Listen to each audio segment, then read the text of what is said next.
In your discussion, Malong Katabewa, the Malema Vice President, adanena kuti amapita ngati nzawo wa Kasambala kapena it was kuti amapita on official duty.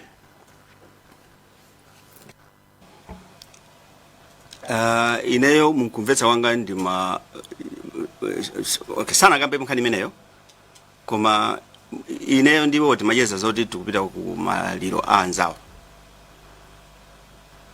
Chabwino.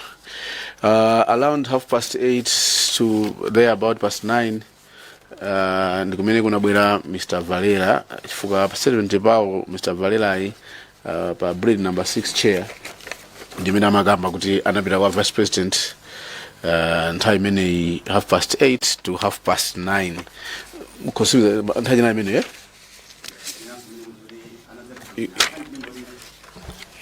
nanena so kuti anajoina at some point koma sindingakumbukira kuti nthawi imene anabwera exactly na nthawi yanji. Andi mwakamba kuti pa page 3 yanu yomweyo kuti the two had discussions for quite some time anakambirana. Munali now part to that discussions kapena nakambirana pambali. So atabwera Mr. Valera mu chipinda muja anakhala pambali ndikumakambirana and ngakhale ndinali mu chipinda momwemo koma amakambirana zawo ndimadziwa kuti izi ndi za official. Ineso nali apa ndikupanga zanga nthawi zinaso nali tulukapo ndikubwerera so zali mwachoncho zokuti zimene amakambirana nyumba imene mumatha kuva nawo nkachipindapo. Ndidakatha mwina kupanga over here koma sindinganene kuti ndinazitsata kwambiri zimene amakambirana zinali zawo. Ndinali beso ndi interest kwambiri kuti akukambirana za mtundu wanji. Chabwino ndimatero chifukwa chakuti chair ngati mukumbukira Mr. Valera adanena kuti he was there trying to convince kuti mwina atopa apume asapite ku maliro ako akasambala ndi akanena kuti ayi kumazanga so maloya akuti tipite and he used the word kuti Ralph has been a friend for over 20 years and tapanga zambiri limodzi. So I wanted to ask if you have overheard that kind of conversation between the two. Ngana makamba kupana analipa wili ponde obvious zinali zimene makamba iwo. Munave nawo yayi. Not that bit munena. Chabwino. Page 5 chair ya conversation yanu sindikumbukira kuti pene amati Ndege asowa. After the funeral service, as we were about to leave the sewer, Mr. Joshua Valera called the three of us aside and told us that in court Ndege ya bwana yasowa. Can you recollect your memory if you can ina entire zanji roughly?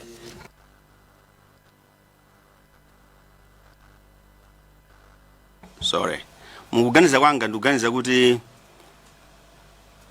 mwina inali pakati pa 1 o'clock and 2 o'clock. Chifukwa chake ndichi ndanena kuti misa ija inayamba somewhere around or after 11:23. Chifukwa chakuti anzanga asoko ali ndi zithunzi zimene zikuonetsa nthawi. I'm sure mwina mutakwafunsa asoko atakupatsani zithunzi zimenezo. Ndi misa singakhale less than 1 hour. Plus kunaliso itoka mwina less than 1 hour chabwino koma kunaliso zolankhula. Ndi ndikuganiza ine kuti mwina nde kuti mwina zinatenga pafupi 1 hour 30 minutes or so. Tikatero ndetu tukufika kale pa around 1 o'clock. So mene timachoka penepa most likely inali pakati pa 1 to 2 o'clock. Mukukumbukira kwanga.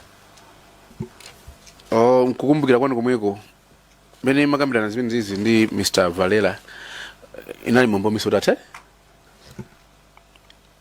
I think so, yes. Mkukumbukira mombo udata kumano anthu ena adakalipo beba malo pacha. Chifukwa ifeno timapanga plan yoti tinafesa kuti zinyamuka.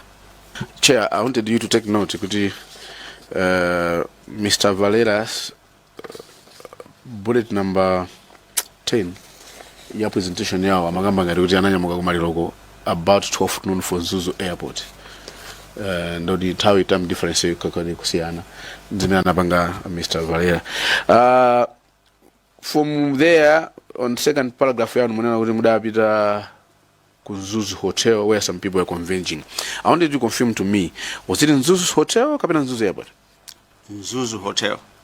If sina biteko ku Nzuzu Airport. Chabun. And you are saying this was around 4:30? Yeah. 4:30 ndi nthawi imene timanyamukano kuchokera ku Nzuzu Hotel kupita kumene kulondola gulu limene mapita ku search. Gulu limene limene ku Nzuzu Hotel were you ndi Mr. Joshua Valera kapena mnasiyana? Sindikumbukira kuti Joshua Valera nawo ona nthawi imene timanyamuka pamenepo. Chabwino. So Valera for baja Valera nandi anapita state ku Nzuzu Airport in their presentation. If I didn't mafusa that line of thought. Seji yanu imene mwagamba kuti it was more disorganized. Ngati ndapo bwino the police and officers we are only asking the community ngati aona Ndege. Ndichoncho kuti mukamayenda kuseja mafusa amangofusa anthu kuti monako Ndege according to ndichoncho zona. Chabwino. As a lawyer, and I know counsel, you know a lot of people apart from your fellow lawyers. Yes. Do you know Mr. Richard Luhanga? Mr. Luhanga. I think he's the Inspector General of Police, right? No, I don't know like personal, but Luhanga. I've seen him muzitunzi, I don't think now personally. Was he there on this search? Code off? I don't remember to have seen him or seen his face. So Mr. Valera anatuza kuti another commissioner North, Mr. Luhanga, another cough the search. A very reflector. That's why if you remember from the pictures and in was it indeed Mr. Luhanga? Aye. Sininga nene nala Luhanga pena sana Luhanga. Nga search code for search. Ina timu yokai kapena pale madimu yena amaenda soma dela yena mwina nyo simu maadziwa. Imendi maidziwa ina ndio kaya.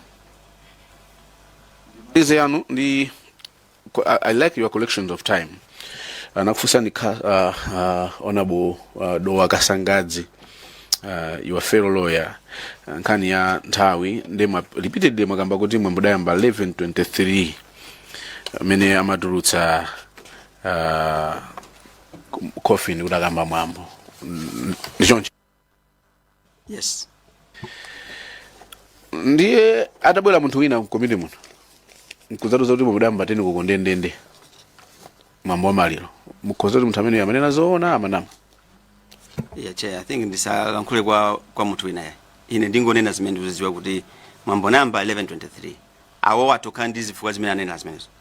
Koma togwirizana muna omalizira togwirizana kuti mudamba 11:23 ndi tabwera ine ngati dedza kasina kuzauza anthu kuti unamba 9 koloko ndikha kuti ndina zoona zonama ine numbo nono wa 11:23 umene muli ndi chipikicha chimene chikulo sinaja mu 11:23 arutsa maliro wina kuzana ndi 9 koloko olo 10 koloko ndikhoza kuti ndikunena zoona ndunama. I think tinene kuti nthawi nkhani ya umboni imakhala kuti aliyense abweretse umboni umene anena. Ineyo mutandifunsa kuti chifukwa chiyani mukuganizira kuti ina 11:23 ndikauza anzanga aso kuti tandipasani zithunzi ichi akomiti afuna aone zithunzi ichi. Basis yanga ndimeneyo. Awa ngalama una mukabana nthawi yola kuika pena anene kuti wo yawo 10 o'clock akuitenga chifukwa chani. Chairman Chair kucheka udedza kasina timevene. Pali Fosiliga Sangare. Zamba City South.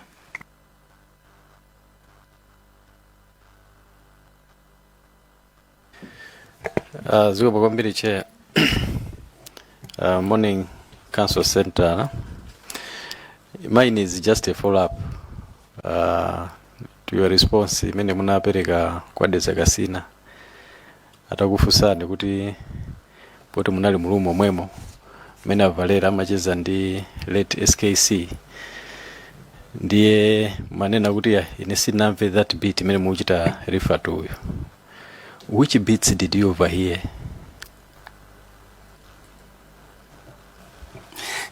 I think ilikhala solovuta chair kuti ndiyankhe kuti namva izi ndi izi unless ngati pali statement imene ananena imene munganene kuti munamva kapena simunamva koma kuti ndingakumbukire kuti kumulankhula 2 years ago. Lolonge moda?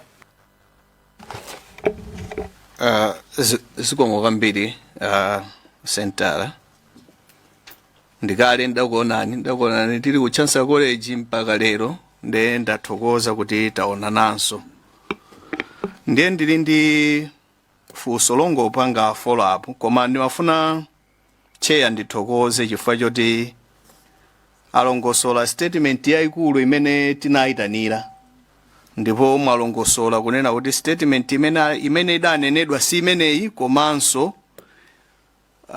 sina kudzane ndi ulendo wawo makamaka statement yoti if I die ndikuthokozeni because I think chachikulu chimene ndinakuyitanirani inali nkhani imeneyi komabe mwatilongosolera zina ndesi ndikufuna kuti mubwerezenso ayi koma ndingofusa kabiti kochepako kunena kuti mukunena kuti weather inali yoyipa kwambiri sikudache bwino visibility kuona simumaona patali mawu anu mnanena choncho nde ndimafuna ndimve kuti ngati mungathe kuyerekezera kuti kuona mukamayendetsa galimoto mmaona patali bwanji mwina mutangoyerekezera chabe.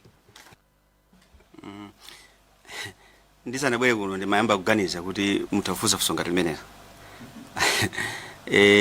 koma ndikuganiza kuti mayendetsedwe a galimoto chifukwa galimoto ndingayendetsa ndine andi anzangawo timakhala tikucheza ndimaganiza kuti timayenda speed yosapitilira 20 km an hour inali speed yochepa ndiye kuti chifukwa kuti uthamange ndeti ugunda enatu kapena ula wakupompo.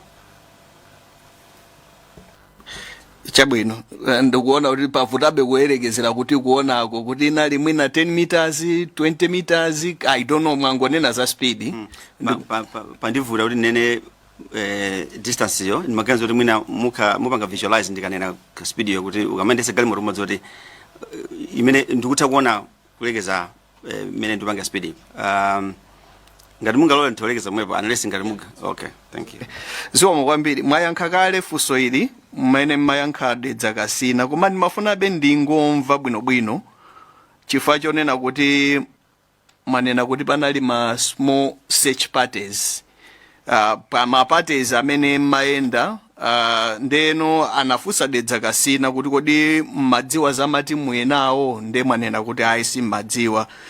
Funso langa linaliso lokhudzana nkomweko ndimafuna ndidziwe ngati mudaonako matimu ena mwina timu ina yolowera uku timu ina yolowera uku komano I think ndikukhulupirira kuti mwayankhabe koma ngati pali mawu ena onjezera pa matimu zipo ngati mudaonakonso matimu ena akolowera uku kapena simukudziwa china chilichonse cha matimu amene amapanga search.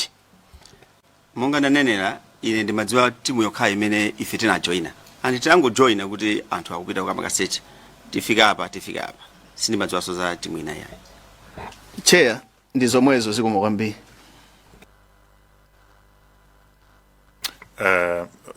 Let's do Zamba Tonde. Zikomo kwambiri chair. Ndimafuna be chair ndingopanga express wale through you chair kuti statement imene anakamba avalera ndi statement imene fotokoza aloya athu a center ndikukhalira kuti ikozokhala nkhani yosiyana chifukwa explanation yawo ndi mmene inabwerera statement ya avalera sikundipangira make sense tikapanga liko mmene anachifotokozera ndikuganiza kuti ikozokhala kuti awakupanga comment bit ina chifukwa sindikutha kulumikiza kusiyana kwa awiri ondoona ngati kusiyana kwambiri ndemwina I don't know kuti tipanga bwanji ngati nyumba koma that's why earlier on I suggested kuti mina the best person to answer would be Avalera omweyo because I think he's introducing a new topic in my view. That's just a concern. Number 2, chair ndimafuna ndiyamikire council mukuone ngati kuti ndino kadaulo wa za malamulo mene mukuyankhira komabe ndimafuna mutango ndipangira confirm munafusidwa funso sinamve bwinobwino ndi I think Ndege Kasina kuti mene kuti mungopanga confirm kuti simunamveka likonse simunamveka likonse kunkhani yonena kuti amapita ngati kwa anzawo kapena amapita ngati delegated official. Ndimafuna mungotsimikiza kuti mulibe information iliyonse, opinion munapereka is your personal opinion. Correct. Thank you so much. Kumamaliziro chair, ndimafuna ndingotsimikiziranso kunena kuti akambapo nkhani ya weather kuti samona patali, ndimafuna nditsimikizire kuti zikhoza kukhala kuti zikupanga make sense. Koma mwina ino munga katswiri wa malamulo mukhozanso kuvomereza kuti simunganeneretu kuti mwamba modutsa ndege weather mwina inali choncho kapena ayi simungadziwe mukhoza simikiza ine ndikamba za zimene timaona pansi pano.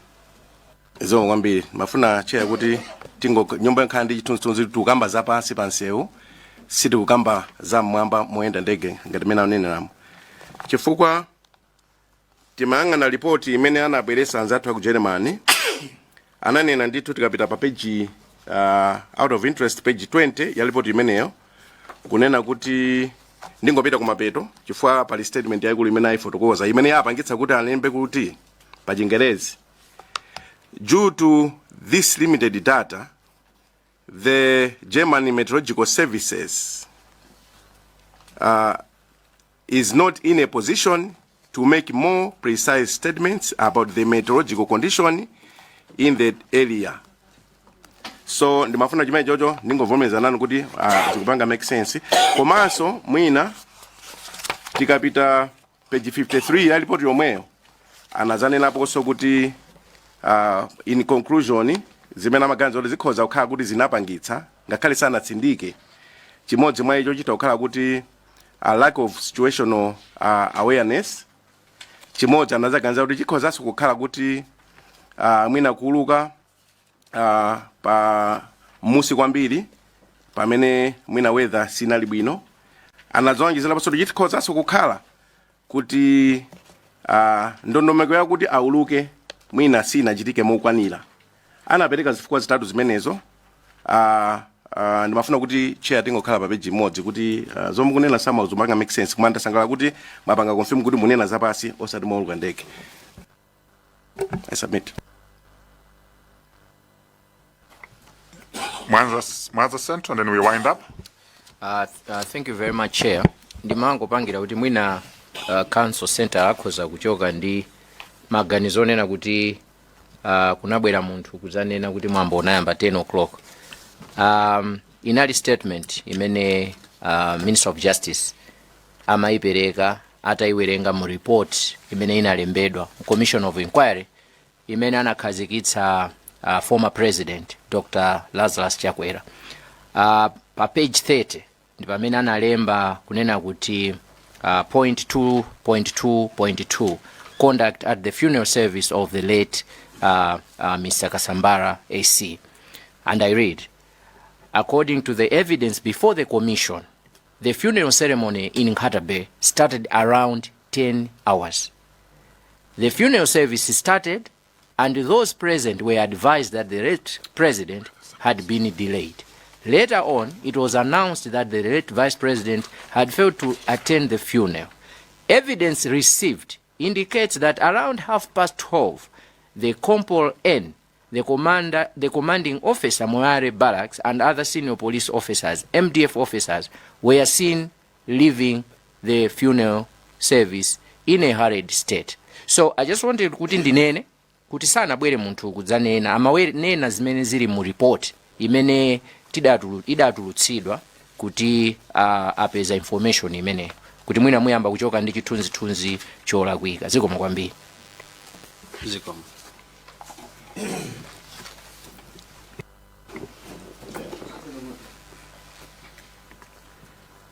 You have a point of order? Okay. What's gone out of order? Chair, I wanted to put on record this kuti in the statement anagamba anduna a justice anadipatsa chito kuti tifufuze kuti nchifukwa chani mwambo namba 10 koloko. So it was more of confirming the issue of 10 o'clock. So nimafuna through chair Mr. Sentala ayambakale kupereka evidence yao kuti pali chithunzi chimene chimanesa nthawi ya 23 minutes past 11. Mwina through chair, if Mr. Sentala can help us to provide that picture of showing the taken at that hour, so that it will help us to have a conclusions to find exact time as to what time did the funeral started, because that's what the Minister of Justice said. I submit, Chair. We'll get our evidence. Even Secretariat, they have the evidence. I think they played the video. It showed when it started. So we have more evidence, including what is coming forth. So we will compile all evidence to validate the time. Okay, I appreciate. Mine is a different issue. Mangofana you are very close to our former vice president. Manena kuti atangofika anakwita nani kuti mkakumane nawo munapeza phone call chama past 4. You were driving and 7 o'clock mwana mutafika ku residence. The pokudi and anthoje pamene anali close kwa former vice president a day before. Iniyo munali very close. So chimene anakwitana nchoti basi akangokuuzani za ulendo wa kunkhatabe. Panalibe zina zimene munakambirana munthu watopa ali ku Korea, South Korea, kinako Johannesburg wafika very hectic. Then you receive a call ratu kumane ndi makumana basi nkhani yake inali yomwe iko mwana panali zina zimene munakambirana mafuna mota libenthulira zina ndi zinazo ngakhale mwina kapena ngati za kinsisi mutu zinazo kinsisi koma zinali zokhuza state of mind yawo kuti amaonekadi kuti anali pa mtendere kapena anali pa pressure ziko zotithandizira kuti pange frame mind yawo zimene zina situ kuziziwa koma iniyo imene munaonera anali bwinobwino tsiku limene lili. Chair, mafusa ambiri menepo. Let me try to answer. It's a loaded question. The ambient state of mind. I think I will confirm with the in state of mind the late vice president. Sinonebo joda butsai particular minute. So I stand by that. Zoti chifanya nandirana chura anali kulendo utali angubwera afuna kumane nane. Mwina ndinafotokoza kuti iwaja ndine temajeza kwambiri. 2, in a cinema gwenchiro kumayo. I had just arrived a few days before. Timalanku anabe ndisa nabwere. Ndiye naita kwizana kuti tiza kumana ndikabwera. So atabwera amadzori nalibe nthawi yambiri yoti ndikhale ndizibwereranso. So amaganza kuti tuene kuti tikumane. So I think mwina nchifukwa anaganza kuti tikumane tsiku limene lalo.